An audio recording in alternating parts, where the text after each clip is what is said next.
মানুষ মানুষকে বাঁচিয়ে রাখে কথায়, ঠিক ততদিন পর্যন্ত যতদিন মানুষের প্রয়োজন। একটা মায়াবী বাক্য, একটা ভরসার প্রতিশ্রুতি, আর মুখে বলা আমি আছি, এগুলোই মানুষকে বাঁচিয়ে রাখে ভেতরে ভেতরে অনেক দিন।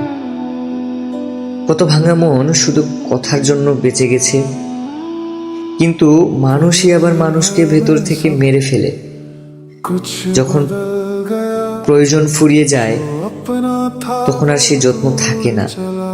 যে কথাগুলো একসময় প্রাণ দিত, সেগুলোই একসময় বিষের মতন পোড়ায়, কাটার মতন শরীরে বিঁধে যায়। আসলে শুধু ভালোবাসায় সম্পর্ক টেকে না, টিকে থাকে কথার আদান প্রদানে। যখন সেই কথার দরকার ফুরিয়ে যায়, তখন মানুষটাও ফুরিয়ে যায় অপর মানুষের কাছে। মানুষ তাই অদ্ভুত, একই মানুষ কথায় গড়ে তোলে জীবন, আবার কথায় ভেঙে ফেলে একটা পুরো পৃথিবী। दिल टूट गया जिसे